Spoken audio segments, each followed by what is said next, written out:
Welcome to the Green Grind Podcast, where we discuss real experience, real struggles, and real business. My name's Leroy Maines. I'm with Brilliant Borders Landscaping, and we have Kory Ballard with Perfect Cut Site Management and Ballard Innovative Products. As always, we have Kaz, who's the brains of this thing, getting it from our mouth to your ears and eyes. Just a friendly reminder that the Green Grind is sponsored by Jobber and Hustler. And today, Kory and I are talking with Monique Allen. Monique is the CEO and creative director of the Garden Continuum. The Garden Continuum is located in Medford, Massachusetts. Medford. Do-over. No, we'll just keep going. Do-over. Medfield, Massachusetts. My apologies. I had it wrong on my sheet, and she corrected me, and I blew it. I knew I was going to blow it, too. That's okay. I knew somebody that lived in Medford. That's why I said that. So anyway, Monique, welcome to the Green Grind. We're certainly glad to have you on our show today.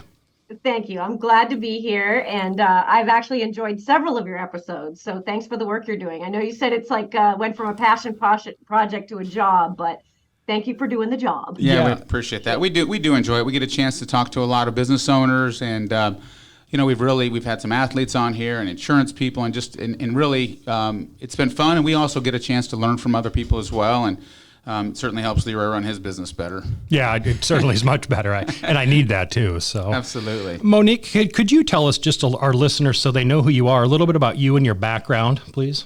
Yeah, absolutely. So the Garden Continuum is a landscape design build firm that has a regenerative landscape sustainable practice mission. We work using a triple bottom line mission that just sort of like drives us. I started in the industry at 19 years old. No idea I was going into the industry, just got a summer job and loved it, just completely loved it. And I was in business school at the time and kept following the threads of it. Really never had any introduction like in my family or anything to it. And then transferred, decided I would get an entrepreneurship degree and I would use landscaping as my business model. So I did a lot of work in college trying to figure out like how would you build a landscape company. Of course, again, no real experience about what landscape companies did in the bigger picture. But then I was freelancing. Then I started a sole proprietorship, which I ran called Second Nature for 9 years. And then as that company really started growing, and then I decided I was going to start a family, I thought, oh, okay, well, let me take some of my business schooling and put it to use, and started a corporation, and then started to grow the business, thinking about how would I sell the business? How would I, do succession planning? And I've been growing it like that ever since the Great Recession, definitely hit by a 2x4 like a lot of people. Had to figure out kind of a new way. And in figuring out that new way, that's why I wrote a book. So I created this Life-Scape method and then thought that the only way I could really teach it was to write a book about it. Took me 5 years to do it. And then the pandemic, which was really interesting. And it gave me an opportunity to take and solidify what I was doing a little bit more. And I got the courage to start my coaching business. I had already been coaching for about 7 years at that point, but launched it formally this year. So in my 8th year, it's actually a separate business. So it's been an amazing evolution, and I'm just waiting to see what's next. Right. Well, there was a lot of information. Ton there, of so information. I was like, I'm just trying to make a whole lot going. I've got a bunch of notes here trying too. to make some notes. So, when you started your company, did you have an intention of starting the company, or how did you actually get into from the very beginning? What did that look like for you when you, did you just start, you said freelancing, so were you doing like landscape design or you were doing install? What did the business look like when you first started? And then of course, it looks like you changed the name after 9 years, so we'll get into kind of how that happened as well. Yeah, sure. So I'm older than I probably look. I started in the mid 80s, and so the industry was very different then, and to be a woman in this industry was kind of odd. And so I immediately found myself able to, I had a niche right away, and that niche was that I could bring pretty to the landscape. So I was working with perennials and planters and flowers and annuals and planting bulbs for all the guys that had landscape companies that were mowing the lawns, mulching, edging, doing all of the big stuff, but their clients wanted pretty. And so they'd bring the flower girl in and I would bring the pretty. And I was able to, and I had an amazing mentor who taught me a lot about design, a lot about plants. And then I did go to graduate school to study design and plants. But what happened was, just by virtue of who I am, I'm like, well, why can't I do the heavy? I don't want to just do the pretty. I want to do the heavy. Mm-hmm. And so I found myself like, I want a bigger truck, and why can't I have a machine, and why can't I do site work? And so I started the business in order to put more of a container around my services so that I could really have a little bit more clout. And that's when I started hiring W-2 employees and not my brother and my brother's friends and my friend's friends and the guy at the bar. And you know what I mean? Sure. So it was really about having this mindset of growth. And I'll be honest, the thing that happened was I was in a really bad car accident. And so I had the time to like just sit and do nothing while I healed. And that's where I was like coming off of freelance and was like, I have to do something more structured. And that's what got me into actually formally starting the sole proprietorship. Nice. Okay. Yeah. Because there's a complete business in the first thing you talked about, and from my experience, we actually had a company kind of the same way. Monique, we did all the landscaping, installation, hardscaping, and then we subcontracted all the perennials and flowers and all that maintenance. And then eventually we actually bought her out and brought her into our company because we realized we were subcontracting all that work. Mostly exterior, and then we started doing some interior plantscaping as well. And we thought, why can't we just do this in-house? But we were the opposite. We were already doing all the other stuff, and she was doing all the pretty, right? And we wanted to bring that expertise and skill level and her staff onto ours. And for us, it worked out great because she was so good in the field, but she didn't want to mess with the employees. She didn't like the payroll. She didn't want to do.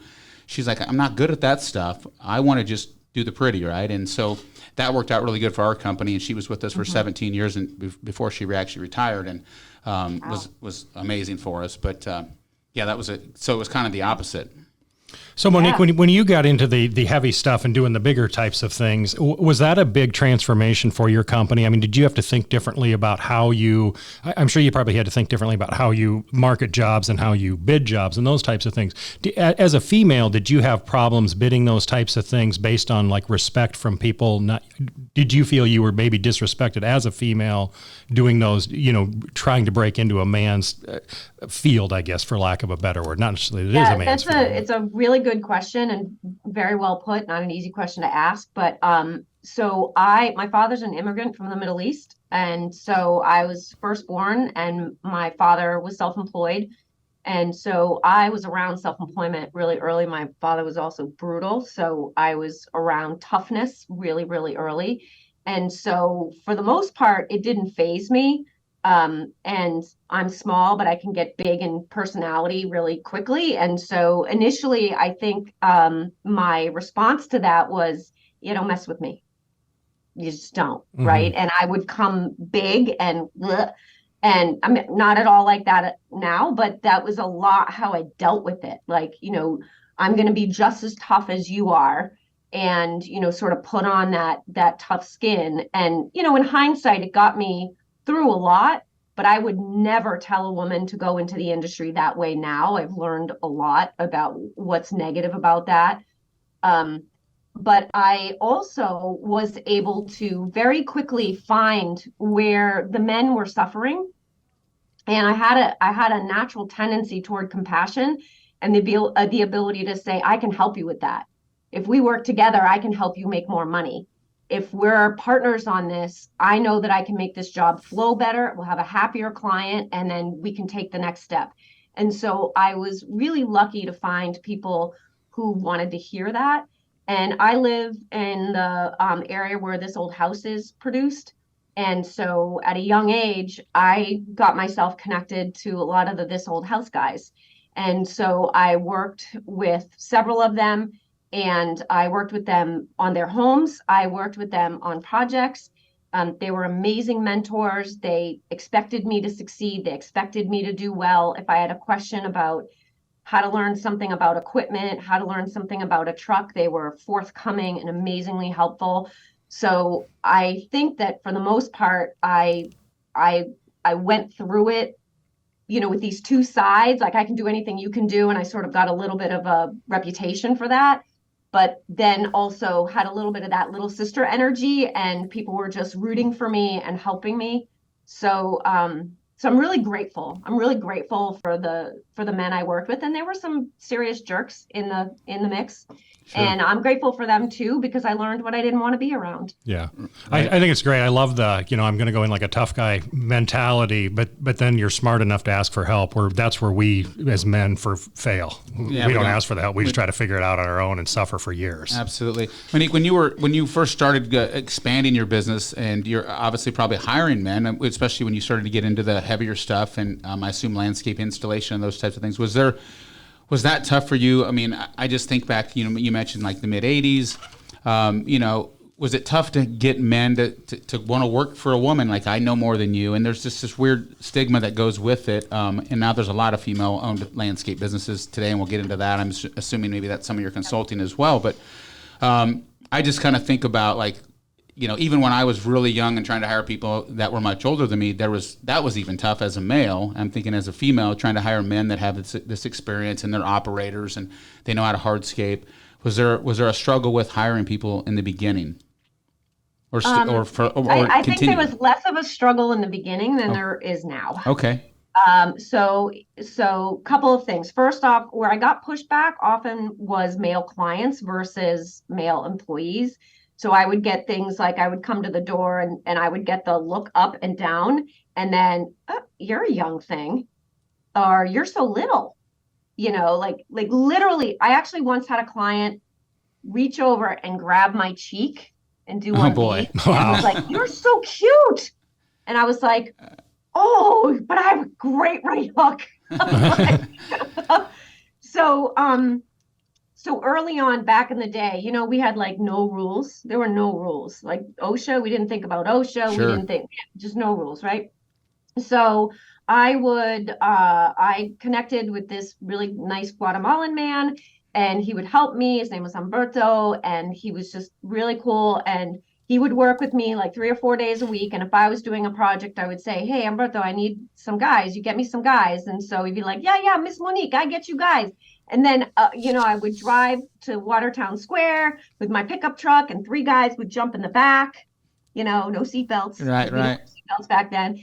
And it was always, and, not being culturally disparaging at all, but a woman working, first off, the Latin American and Hispanic people respect what we do. They really respect it. Culturally, they respect it. Americans don't respect it, but they do. They also have incredible respect for women. And so what they would do is they would Miss Monique me, and I would go to, pick up a shovel or do something. No, Miss Monique, I do. So it was this sort of respect and deference. And I've worked with these guys probably for 5 years. Like it was so good. And I really was able to get my teeth into how the work works, like how the mechanics of the work. And then as time went on, especially when I started to really structure my business, and I had to, do W-2s, then that became a problem. And so now I had to hire differently. But at that point, I really did have some clout behind me. I knew what I was doing. And so it really wasn't hard. And I hired a lot of women. I really had a lot of women come through. And now we're about, maybe we're 2/3 women and 1/3 men here. Interesting. Okay. So it's been an interesting evolution. Right. And I would think on the residential side, we've talked about this a lot, because a lot of times the wife makes the decision, but, if you meet with a homeowner, and I feel like a woman's perspective typically has been, we've had some women landscape designers for us, some sales women that are actually, both of our business developers are women, and they just seem to communicate better. They're more organized. It's a little softer approach. They certainly have to know what they're talking about as well, because I think they get questioned a little bit harder, especially in the beginning. But once they know their stuff, then I think it goes well. And I was thinking from a perspective of the residential client, if you're doing residential design, build, and installation work, and homeowner work, a lot of times I think the wife makes the decisions most of the time, but there is probably that thing where the husband's like, does she know what she's doing? Does she really know what she's doing? Like, how much are we going to spend here? And does she really know what she's doing? But once you get that, if you've got a portfolio of work and you've got a referral, I think then that carries a ton of weight as well. And especially when you'd been doing it a while. Yeah, for sure. And I think you're absolutely right. I think women are making most of the purchasing decisions these days, like around a home. Women really are making the decisions. When they're really big money decisions, they can still make the decisions, but that seems to be like when the men will chime in. And now I have zero problem with it all. But I do remember I hired a business coach after the Great Recession. And turned out he was a guy, went outside the industry because I had worked with some industry coaches already, and I got a lot, but I wanted to learn something broader outside of the industry. And I ended up working with a coach who was a VP in IBM for years in sales. And boy, did he beat me up about my selling. He'd be like, okay, so why didn't you close the deal? And I'm like, well, because I didn't have any paper with me. And I was talking to them. He's like, so why didn't you close the deal? Because I didn't have a contract. I didn't know what I was. He's like, yeah, but that person wanted to buy from you and you weren't letting them.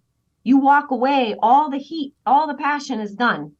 Get them to, you need to sell right there. And like, I learned so many things about selling in confidence, about really building your service structure so you know exactly what you do and exactly what you don't do. And that clarity, it'll put anybody who's questioning you in their place without ever having to put them in their place, because your clarity is like rock solid in front of them. Doesn't matter. You can be man, woman, elephant, mouse. It doesn't matter. If you're clear, that there's no ability really for pushback. And even if they do push back, it's like pushing against a brick wall. There's nothing to push. Right. Yeah. Monique, let's shift gears here just a little bit. Let's talk about Life-Scaping. You've mentioned that. I saw it on your website. I saw it in your bio here. I've never heard the term before until we started getting in contact with you. Talk to us a little bit about it. What is Life-Scaping? Okay. So the easy way to think about it is a landscape is something you look at and a lifescape is something you live in. And the difference is about the vibration of how a space feels, how it draws you in and keeps you. And the reason why I came up with that name is that what I was seeing, so I've been in the industry so long that I've been able to see an arc. I'm at my 38th year, so I'm pushing 4 decades of doing this work and watching this industry. So I was doing the work before there were cell phones, before there was internet. Well, there was internet, but nobody was using it.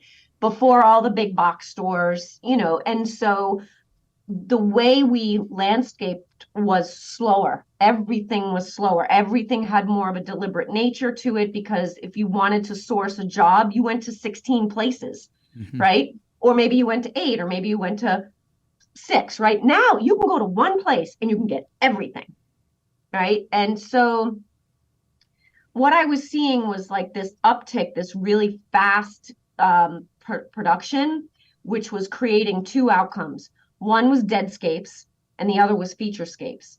So the deadscapes are when we literally inject plants into the ground, right? So we're appliquing plants. We're digging what I call the HDTV hole, which is where you dig the hole. You go like this with the pot, and then you dig the hole that's exactly the same size as the pot. And then you take the root-bound plant out of the pot and you shove it in the hole, and then you step on it. Well, that's not how you do it. That's not how you do it. It happens every day, right? That's not how you do it. So, it looks like I do my landscape, you do your landscape, we exact same landscape. But what happens is that landscape, they look the same when you're done. But the deadscape landscape has no regenerative quality to it. You're actually not kickstarting the lifescape. You're not kickstarting an environment. You're actually creating degradation in the environment, because the plant doesn't know what to do. There's compaction. And then this landscape, it looks the same, but it's vibrant, and all of the regenerative energy is there. Like, you've put the biology back, you've broken compaction, you've broken out roots, you've done all that good work. So what would happen is the person doesn't understand, why am I paying $10,000 for this one and I have to pay $20,000 for this one when it looks exactly the same. Just go back in 3 years. This one is dying and this one is exploding. And so I was seeing that all the time. And then the other thing I was seeing was Featurescape, and Featurescape totally came out, internet, social media, house, all that stuff. It's like, ooh, I want a fire pit. Ooh, I need a sport court. Ooh, I need a solo stove. I need a this. And it's like one feature on top of another, another. And it's like this collection of features out there, and nature becomes overwhelmed. It's like, well, where's my place here? And so I was trying to hire people who were coming out of those ways of doing things. I was trying to sell to clients that were seeing those kinds of things. And I'm like, I got to figure out a way to tell people that it shouldn't be this way. It's got to be different. And so I came up with Lifescape. There are 3 tenets. All landscapes have to be organized, healthy, and they have to have wow factor. And you can approach every single landscape that way. And in my coaching business, which is called the Life-Scape Coach, we do the exact same thing for business. It's got to be organized, it's got to be healthy, and it's got to have wow factor, or you're going to get bored and you won't do it anymore. So Life-Scaping really is, it's a very easy way to, you sort of hold up the Life-Scaping lens to how you're working, how you're building a landscape, how you're building your business, and ask, am I fulfilling those 3 things? And every time, hands down, it gets better. The landscape gets better, the business gets better, and the personal satisfaction gets better. Yeah, that makes a ton of sense. But I'm thinking, being the devil's advocate on this, I'm thinking, so you meet with the client and you have to sell that. You have to talk them through what Life-Scaping looks like versus what you call deadscaping, because so many contractors, including us at times, we do a lot of commercial install now, not as much high-end residential anymore, but you just put it in per plan, right? And you put plants where they don't belong. You put stuff in there that's not even in the right region. It shouldn't be there. The trees, and I've said a lot in our company, like we're the experts. I don't care what Mrs. Smith wants. That doesn't go there. It won't live there. It won't thrive there. The tree's going to be growing into the house 6 years from now, 4 years from now, whatever the time, and well, that's what she wants. But I don't care what she wants. That doesn't work there. It's going to die. It doesn't. That tree will not do well there. That plant will not do. And so when you meet with homeowners, again, if one client, if Joe's landscaping is $10,000 and you're $20,000, I assume you walk them through with passion. I can tell you're incredibly passionate about what you do, of how you guys prep the soil, prep the beds, the soil amendments, whatever you're doing to really, again, show them that you're right. It could look exactly the same when we're done and we clean up the job and we water everything, but in 3 years or 2 years, this is going to look totally different, right? The plants are going to be healthy, and this is going to be an experience versus just, I've got a budget. I'm going to put 50 plants in the ground, and we're going to throw some mulch down and move on. How are you selling that difference, I guess, to the client? It's a great question, and the answer is it's been a long game, right? So I've been working very hard I was doing this before I wrote the book, but I didn't codify it. I didn't know how I was doing it. So it was writing the book is what helped me to be able to trim it down to those very simple 3 tenets, and to use the illustration of deadscape and featurescape. But I'm a firm believer in education-based marketing, and I have been since the 90s. In the 90s, I started writing a newsletter, one where you lick the stamp, folded it, put the wafer on, and put it in the mailbox. And now I have 2 free blogs. I have a gardening blog and I have a business blog, and I write all the time. I'm always writing about these topics. And like I said, I've been doing it since the 90s, and my first website was in 2000. And so I have amazing SEO, and I work with inbound marketing strategies.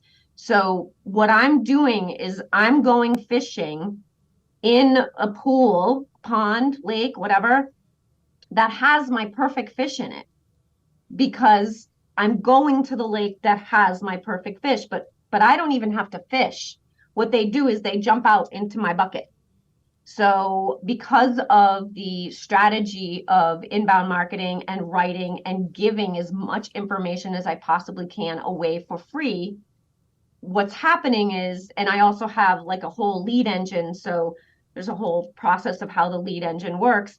People are looking for certain things. They're saying, I want a sustainable landscape. I want an organic landscape. I want a pesticide-free landscape. I want a native landscape, right? They say all of these things, and I'm writing to all of those topics. Then they find my website, and then now they can follow the breadcrumbs and they learn the information. And I'll tell you, the most amazing thing in the world is when somebody submits a request for work and they spout my language back at me. They say, my landscape isn't organized, it doesn't look healthy, and I'm so bored, I just need some wow factor. And people will actually write that. They haven't even read the book, but they are following all those breadcrumbs. And I think when there's extreme clarity about what you're trying to put out into the marketplace, and then you use marketing and you use it really wisely, your people come to you. You don't have to explain it when you get there. All right. And then you also don't have to negotiate the price because they want your services. And so then you can be at a, you're a premium service at a premium price, I assume. So it's different when they're coming to you. And again, it's not the same as any other landscaper out there. I'm sure other companies are doing some, good landscaping, but I do like that it's, when you set yourself apart and do the things that you're doing and then educate your customers, they know what they're getting from the get-go. If they want none of the three things you talked about, if they just want a $5,000 install, then that's not you. That's not your business. That's not what you do. Well, I think it's they're not wrong for wanting it. If they want it, they want it, right? It's fine. Yeah, I think it's so interesting because so many people are just so cookie cutter with what they do, and we just install plants and we drill a hole in the ground and throw the thing in the ground and stomp on it just like you said. And I had a phone call last week that somebody her message was my lawn looks horrible. We've been doing the same thing. We've had several companies out to treat it. Blah blah blah blah. And the first question I asked her, I said, "Has anybody done a soil test in your lawn?" Yeah, and she said nobody. And I was like, what? It just blows my mind that, everybody just sells the same thing over and over to the exact same people, and it's not what everybody wants. And so you get the same results. And you do, and she's got the same results. And it's just what you're speaking of, Monique. It's, you've created something that people want and they're seeking out, and they're going to be more than willing to pay for it if that's what they're looking for. I would agree. You're probably not going to find much, if I'm bidding a job and you're bidding a job and they think it's just something they found on the internet, they're not going to appreciate your services. However, if you've completely marketed to them and they found you that way, they're absolutely your customer. And it's probably sold before you even get there would be my guess. Yeah. And the whole strategy of talking to them, I have a whole strategy of how like the first call goes, the first meeting goes, the design goes, the whole thing it's so structured that I can spout it off really quickly. First you do this, then you'll do this. This is what you need to expect. And then this comes next. And it's the same always. It just repeats. It's exactly the same. So you're basically building your business on the platform of a system versus on the platform of passion, because passion is great, but you can't run your business on it. It can fuel moments and it can fuel a start. But the system is what ultimately fuels you. And what your story made me think of was your last guest, the ProDiv guy. Was that Michael? Michael, yeah. Michael. I don't know who said it. Maybe one of you said it, but somebody said, and it just got my ears, is like rework is a killer. Rework is the worst thing you'll ever do. Right. Because it kills your profit. And for that method, it was so cool. I'm going to look into it. That incentive and stuff, it kills the incentive, right? So when we slow down in our work and we're more deliberate about who we work for and the work we do, whatever the work is, nobody has to do it my way. You figure out your way, then you reduce your rework. And when you reduce your rework, say that 10 times fast. Yeah, that was tough.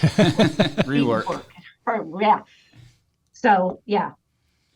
So just real quick, I want to get into some of the other stuff that you're doing because you're doing all kinds of great things. So what is your company, what services do you offer today? How many employees do you have? What does it look like today in your company? So we have about 25 or 26 people right now. And we're still design. We do a lot of design. We're only doing greenscape build now. So this year I decided to let go of hardscape. It was a big move. I sold my excavator this year. I just decided that the new economy, there's like 1 million hardscape people, they're just everywhere. And so I wanted to trim my focus. So we're not actually building the hardscapes. We've got some great contractors that we work with, so more project management. And then very fine gardening and decor heavy. So I'm big on, like, I won't even build a landscape. I won't even design a landscape for you if you don't have operating capital. You have to have operating capital. I did a 5-year long project with the Commonwealth of Massachusetts, and it was an amazing project. I do a lot of conservation work, and we were restoring a riverbank and getting rid of a huge 15-acre like dump site on an old hospital. It was kind of crazy, but we had to rebuild a riverbank. It was really cool and took 5 years to get it built. And then I watched in 18 months as it went into full neglect. Yep. The town walked away from it. The Commonwealth walked away from it. And I went there probably about 18 months in, and I literally burst into tears when I saw it. I was horrified. Now, the best thing about it is the riverbank is holding, and we actually have fish now. It's amazing. So parts of it are really good, but it kind of hit me square in the face. If people can't pay to take care of it, I do not care how much money they have in their capital budget. I just don't. It's like people who get pandemic puppies and then don't take care of them, Right. you know? So when you meet with them, you explain that this is going to be an ongoing cost if you want to maintain this. And I agree with you completely. There's a company in town that was kind of the premier landscape company for 25 years. They still probably are, and they did all the high end stuff. If you were putting in a $200,000, $500,000, $1 million landscape, they did it. And they planted things, incredible plant. I mean, they did a great job. But I mean, they planted it as full as it looked like it had been there 10 years. And the problem was, I don't think people understand what it's going to take to maintain it. And so 2 years later, it looks like shit. It just looks horrible. Nothing's been cut back. I mean, it is so full, a disaster, full of weeds. You know exactly what it looks like. And so when you say that, so you are explaining to your clients, like, this is an ongoing process. And then your company offers, I assume, ongoing maintenance, whether it's weekly weeding. You mentioned like you don't like pesticides, but I mean, are you guys spraying for weeds, pulling weeds, cutbacks, all the things to maintain? Everything's natural. So Organic. I let go of my pesticide applicators, the applicator's license. I think I let go of that maybe 6 or 7 years ago. It took me about 5 or 6 years to get Roundup out. Like we just, like little by little, we just took the things out. Mm-hmm. And it's not like you can just drop. I mean, I guess you could drop it all at once, but then you're building a new business. So I just kept little by little dropping things out, and simultaneously began to build the company as a hyper-local company, which allows me to have more access to our clientele. And so before I'll go out and meet with them, we do a initial call and kind of go through everything. And I tell them that right on the initial call. So this is the requirement. You have to be able to take care of the landscape that you're asking me to build. Like, I need to see that commitment. Then they get a survey. They have to fill out the survey. And the last 2 questions, one is what's your operating budget and what's your current annual capital budget, and how long are you willing to invest? Like I have a capital budget of $15,000 and I'm willing to do that for the next 5 years. So now you know what you can design. And, it's funny when you meet the people that won't answer the questions, they'll answer all the questions, but those, Yep. And then I'll be like, so I think you missed this one. Which one, Right. which one would you pick? And, but I would say 9.5 out of 10 people answer the questions. And then sometimes they're really curious, like, so you mean I have to spend $10,000 a year to take care of my landscape? Yeah. Yeah. Mm-hmm. Yeah. We have people who spend 50 a year. So it's an education. It's constantly being patient and clear about the education that you're giving your client, but be firm. Saying, I know you want a tree right there, but the branches are going to grow in your windows. So no. Right. Can't. I don't think anybody asks, and I'm speaking for us as well, and probably you, Leroy, like, we don't ever ask do you intend to take care of this? Like, what is your budget? We get in, we do the install. I mean, last year we did a huge residential install, over $500,000 residential install. It took us a year and a half. I don't think we ever asked, what is your intentions long term with this? Or do you realize that we put in hundreds of plants and hardscaping, and you've got a pool here and you've got a water feature up front? I mean, I don't think we've ever asked, like, we just assume you got a $2 million house, you spent a shitload on your landscape, they're surely going to take care of it. And I can tell you that they don't. They don't. There's one down the street from my dad's. We did an incredible landscape for him. It is a disaster. And he said, I had no idea what I was getting into. Like, I did not realize the upkeep that this was going to be. Yeah. And now he finally hired a part-time guy, like 20 hours a week, just to pull weeds and spot spray. And I mean, it's a disaster. Well, it's and a mess. we don't. And I never, to be quite honest with you, never even thought about asking about that. We ask, what's your budget? And like you said, Monique, sometimes they won't answer. And we just say, well, we can create a backyard for you that's, $30,000, or we can create one that's $330,000, so give us, what are we working with here? But I agree. How are you going to take care of this is a great question. And we're going to have to look into it. You just learned something again. I did. I learned something again, but you don't think about that. I mean, you really don't. And then you get the ongoing residual maintenance, which is, again, cash flow. Right. And so now you get the opportunity to install it, and now you have the opportunity to maintain it and keep it looking good. And then yeah, well, and most of the stuff we sell too is, that we put in it's for the most part maintenance free, but we all know that nothing is completely maintenance free, and there's still weeds that are going to pop up, regardless of whether you're using rock mulch, whatever you're using, and those types of things. And to your point, most people don't, they think you install it and you walk away from it and you're done for the next 15 years. And obviously that's just not the case. Yeah, and people who have a lot of money too, they've probably done their share of interior renovations, and if they build a kitchen, the kitchen isn't going to change shape over the next month or so. And so they put them in the same buckets. And so our job really is to help them understand that you're actually developing a living system, even if it has a pool in it and it has a sport court and the hot, it has all the things, and that's fine, but it's outside. And so it's subject, the bluestone or the travertine or whatever it is you're using is subject to what nature is doing. And here in New England, I mean, all Mother Nature cares about is making a forest. Right now, the maple trees growing in the lawn everywhere, like the maple trees growing up everywhere. The little seedlings. Stone, it grows everywhere, right? So it doesn't matter how much you clean up, how much you blow, how much you rake, there's still leftovers. And so if we left that alone, we know that Mother Nature's goal is to make a maple tree forest or whatever. So that's the thing that the clients don't know, and we can bring to them and say, I'm just offering this. So whether it's me or somebody else, somebody has to be committed to the long-term care. Yeah, it makes a ton of sense. Yeah, well, not even just that, but in patios, all those types of things. I mean, everything needs some care to it. It's sure. Yeah, absolutely. Polymeric has to get redone, that'll shrink for sure. time. Absolutely. Yeah, for sure. Interesting. Monique, you had mentioned earlier in the conversation, triple bottom line.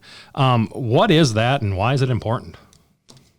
So triple bottom line, if you think about like a graphic, first big circle is the planet. And then sitting inside that circle is people, and sitting inside that circle is profit. So the idea is that, we all want to be profitable. We're not in this for charity. We want to make money. But if profit is the driver, if it's the only driver, we can make some fundamental mistakes around the planet and around people. And we have a unique ability as landscape professionals to make big mistakes in those areas, right? So we have a lot of clout when it comes to what we can do for the planet. And we also with people. And with that level of responsibility comes the potential for making some pretty big mistakes. So some of the big planetary mistakes we see is, chemical use in general, not that chemicals in and of themselves are bad. I am not a purist in any way, shape, or form. I believe that there's a place for everything, but indiscriminate chemical use can be a problem. And then indiscriminate machine use can be a problem, where we're doing incredible damage and compaction to properties where, every pickup truck is on every square inch of the ground, as opposed to having an area for staging and an area that's actually left so that it doesn't get compacted. So it's those kind of thought processes that say the way we work can have a positive effect on the planet or neutral, right? So positive or neutral. We just don't want to go negative. Same with people. The landscape industry right now, all trade industries are struggling with employment. One of the big problems in employment across the globe, across all industries, is we call it human resource. And what do we do with resources? We consume resources. If we consume resources, that means they dwindle away. We actually consume them because we're not regenerating them. So if we think instead of our people as partners, people as important investors in your business, then we start to look at them a little bit differently. And when we do that, what happens is we're looking at the planet, we're looking at the people, and now we have more impact in the profit area because you now have a platform to stand on that allows you to, in fact, either be more profitable in the sense that your profits are bigger, or be more profitable in the sense that your impact in the world is more positive. And that's how I see triple bottom line. Yeah, it makes a ton of sense. Everybody we've had on there, we've been talking about this. Every successful company we've had on this entire year has talked about people. I mean, that's been the reoccurring theme: is how do we take care of our people? How do we build great people? How do we take care of our people? Because in our industry, all industries, as you mentioned, is it's tough. The people, and I've said it numerous times, like, we're in the people business. The fact of the matter is, we just cut grass, put landscapes in, move snow. I mean, the services we do are important, but we are in the people business, and the companies that are winning are figuring out a way to take good care of their people and continue to create careers with them and regenerate new and continue to train. Because you're right, if not, those resources are consumed and then gone, and then you're out of business, or you've got 5 people. Right. Well, and when they're not taken care of as well, too, I mean, they're burned out. You get into July and August and people are just burned out and they're finished for the year. And then you're getting shoddy work and they're not doing the stuff that they're supposed to do, and they're not doing it the way you want it to be done as well, too. So that's a thing. Monique, you've mentioned compaction in this podcast several different times here. How big of a problem do you really feel that is? Because that lawn that I was telling you about, so when I went to do the soil test, guess what? The soil probe would go in the ground about 1/4 of an inch before I really had to lean on that thing. It was probably clay, and it's they were on a corner lot, so I'm sure when they built the house, they drove everything, like you just said, drove everything over, and nobody's done anything to it. How big of a problem is that, and how much of a difference do you feel that really makes in the plant life and how well the plants take off in the beginning? Yeah, I think it's a pervasive problem. I think it's an industry-wide problem, and I think it starts in the construction industry, not in the landscape industry, 100%. And then it trickles down into the landscape industry.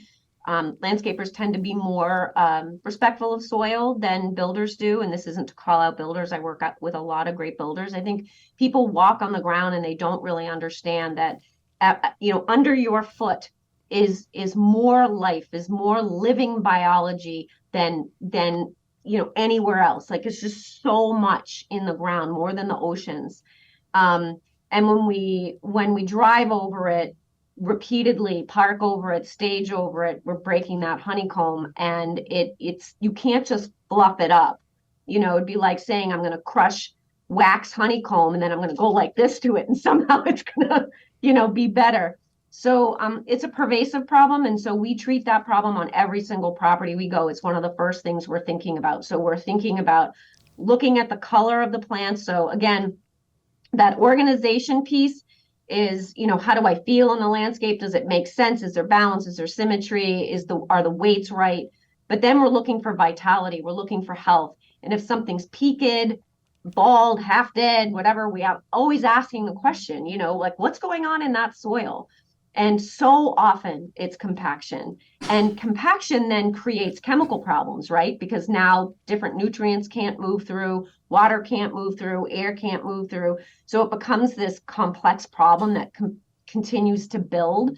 And so by using regenerative practices, which I basically went to the ag world and started to study regenerative agriculture, and then I took what I was learning in regenerative agriculture and brought it over to landscape.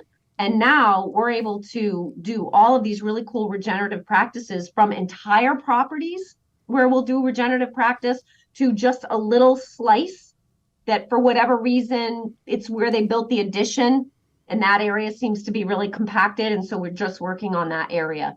But I think if people thought more about compaction and understood that regenerative practice means you have to kickstart the biology, you actually have to re-enliven that soil, that in and of itself will do more than going over it with a rototiller. We also love, like we have a company that we work with that comes over soils with an aerator, and it's freaking awesome. And then we can get products in there a whole lot better when you've opened it up with the aerator. So long answer, but I think it's a big problem. Yeah, for sure. Because I mean, today and everywhere, they're building houses in my neighborhood, and it's all compacted, it's all clay. They just throw some sod down over it, and then their grass looks like shit. Nothing. And it's like, what's the problem? The problem is it's compacted. There's nothing. I mean, again, right. And that's why. Well, in here they take all your good soil off and sell it to somebody, sell it back to you when you want to go do that, and so that's even worse. And so we've, with our fertilization programs, we started adding some bios back in, to actually treat the soil rather than just the plant itself, and hopefully we'll start seeing some results from that here in the next few years as well too. So, sure, Monique, sure. And we need to. I think one of the things that like our whole industry needs to do is like. I feel, and I've been working on it, but it's a real slow move. I'd be interested to hear what you guys say about it. But, we need the builder industry to look at us and realize what an asset we are to them. Like their house, if it has a killer landscape 3-4 years down the road and it looks really amazing, that's good for them because all of our plants highlight their work. So if they could shift their practices a little, I'm not sure how that word gets out, but I really wish our industries worked a little bit more closely together to solve the problem. Good yeah, luck. I agree. We won't do business with a lot of builders just because they, you're exactly correct. They'll put in 3 boxwoods and plant a maple tree right in the center of the front yard and off you go. And I just scratch my head and I'm like, you've just built this $500,000 home and you're putting $60 worth of plants in it. It's atrocious. And we just don't want our name on some of that stuff. Yeah, it's just to build them, they build them as fast as they can and go. And even in the higher price ranges, I still see landscape that just blows my mind. I'm like, you just put it, you built a $2 million house and that's what you did. And again, to your point of the builders, I don't think respect how much more aesthetic it could look if they just worked with the right contractor, they put the work in, had a better conversation with the homeowner about, again, how many houses have you seen? I mean, there's 2 on my street that are probably $1 million plus. They have no landscape. First off, the HOA shouldn't even allow that. I think they have to do something, but it's like, what the builder they just let you put nothing in. I mean, I don't know, it blows my mind, but that's a whole different thing. Let's talk real quick on the consulting. We're going in here a little bit long, but that's okay. So you're doing some consulting. Are you working with primarily women-owned businesses or men and women both? And what are you trying to teach them about how to grow their company or run their company? And how's that working for you? It's working great. Okay. I didn't go into business thinking I would do this. I have hired a lot of coaches, so it feels seamless. And then I started studying different methods of coaching so that I could understand it. But I never thought about going into business. Basically, what happened was a woman that I know was really struggling and saw what I was doing and said, I don't know how you're doing it. You look great. You're clearly doing great. Can you just help me? And I'm like, yeah, sure. Let's go to coffee. We'll chat, whatever. She's like, I don't want coffee. I want to pay you. I want you to coach me. And she was like my, gift from the universe client that made me realize that just by what I knew, just by the journey that I had been on and all the things that I had learned and all the education that I had amassed and the coaching that I did, made me valuable to a certain kind of person. So I do coach a lot of women, but I also coach men. And the selection really isn't gender. It's more, these are very heart-centric people. They tend to be slightly altruistic, which for whatever reason also makes them not great with building a business and the money aspect. So it's like they have a real mission. They believe in it so much, and then they think maybe money is a little dirty, and maybe that's, I don't even want to think about that, or marketing. I don't want to talk about myself. So it's really about helping these people that do amazing work, regenerative, organic, native, all of those buzzwords, sustainable, help them figure out how to build structure around their business so that they can actually make money, so that they are profitable, so that they're paying themselves first, so that they're taking vacations, so that they're not afraid of their staff, so that they're building services that are clear and make sense, and then they are doing sales with just sort of like a powerful clarity about why they're charging what they're charging, as opposed to always feeling like they're in defensive mode. So it's worked out really well. It's been an organic growth. And I work with people in 3 different ways. I do one-on-one coaching. I also do what's called rapid relief coaching. And rapid relief is when a business has a specific problem, they have a specific issue, they need to get over the hurdle.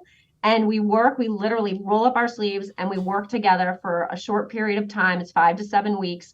And we get the problem, we figure out the solution, we figure out the implementation strategy, then they implement, I don't do the implementation, and then I come back and we do accountability. That is one of my best sellers because it's affordable and it's fast. It's got really fast results. And then the third way is I do workshops, and I also run what's called the regenerative business community, where people can, just sort of like get in a room with like-minded people. Awesome. Yeah. I mean, there's so many people that need somebody, they need a mentor. And we talk about that a lot. If you don't know, ask for help. There's a ton of people out there that are doing different coaching. So I always encourage people to look at that. It can absolutely change the way they do business. I was doing some coaching for a few years back, and it was a little bit of a struggle for me because of time. It took a lot of time. And then, where I struggled was people wouldn't do what I asked them to do. And that was the accountability piece. So, we talked about this. You said you were going to do X, Y, and Z. Well, you haven't done it. Well, man, I'm just super busy. I'm putting out fires. I'm like, you're super busy and putting out fires because you didn't do what we talked about. And here, a lot of it was just low-hanging fruit. Here's some simple things you can do to get more organized, run your business better, ultimately be more profitable. And you hit on a lot of things that are paying yourself. There's so many people in our industry that don't pay themselves, or there'll be some money left over this month, so I'll take a little extra. And it's like, you've got to pay yourself. You can't be afraid to make profit. You can't be afraid to sell. What is the value of your services? Well, I don't think they're going to pay that. Says who? Who said they're not going to pay that? Right. And so there's certainly a lot of value there. Yeah. Monique, one question we ask everybody that comes on the Green Grind: what is the best business advice you've ever been given? Nobody's coming to rescue you. I like it. Yeah. That's a good one. That's really good. I was having a day. I was having a week. And I think it was probably around the Great Recession. And I was just feeling really down. And I was feeling specifically pissed off, I think, about my team. And I was talking to a contractor. And I don't know what I was saying, but he just looked at me and he said, Mo, there's no knight in shining armor here. Nobody's coming to rescue you. You got to figure this out. And I was like, dude, what'd you just say to me? First off, I don't want a knight in shining armor. Have you met me? But he was so right. And it just opened my eyes. And I realized, this waiting for somebody else to give you permission to do the thing that's hard, that other people are looking at you and going, you can't succeed doing that. People told me I couldn't have a business working 5 days a week. They told me I couldn't have a business if I didn't snowplow, because I don't want to snowplow. I want to make my money in 9 months. People told me I couldn't work hyper local, that I couldn't make my money in one town, right, or in close towns. And so long I let other people's opinions like hold me back. And he said that to me, and it was like a light bulb went off in my head, and I'm like, wow, I decide. I give myself permission. And it was the best thing ever. So simple. Yeah, I like it. It's awesome. That might be my new favorite. But so many times we let others set our pricing. We let others say, how many days we're going to work, what days we're going to work on, all those different types of things. It's our business. We should be able to run it the way we want. I love your answer. Absolutely, that's awesome stuff. And I talked to a guy recently, and he said we were talking about the difference between companies that are succeeding and companies that are failing. And he said, Kory, I think it's just who can endure the most pain. And I'm like, I've thought about that quite a bit lately, and because there's going to be those bad months, bad weeks, sometimes bad years, and I think there's the guys that make it, and the gals that make it, who can endure the most pain, because there's going to be times in your business that are going to be insanely tough, and you have to sit down and decide, what do I want to do with this company, and where do I want to take it, and what are the problems that I'm having, and how am I going to fix them, and what am I willing to do about it.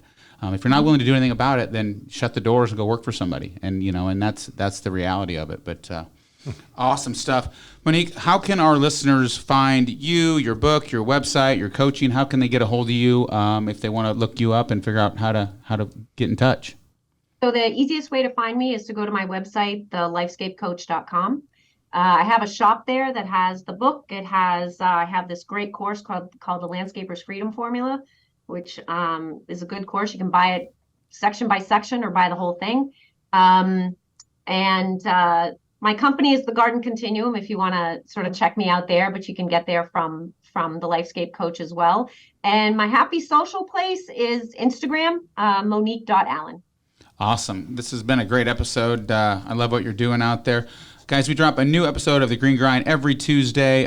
If you want to be a guest or know someone that wants to be a guest, on the Ballard website, you can just scroll down. You'll see the Green Grind logo. Click on that. It sends me a direct email.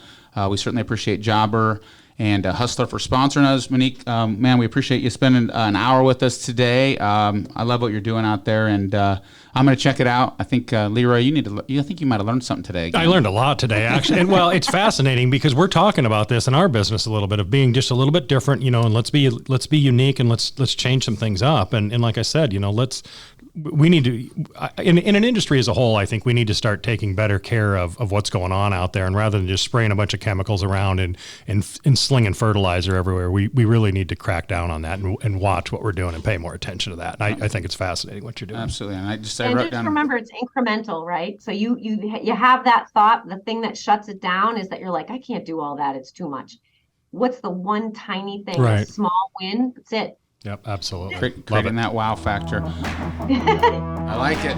Thanks so much for coming on our show, Monique. We'll check in with you here in a year or so and see how you're doing and maybe have you back on. Appreciate it. Yeah, well, thank you both. Thanks for the podcast. It really is good. You got a lot of good stuff on here, so I hope people are going back and listening to other episodes. Awesome. Thank you so much. Thank you. All right, thank you.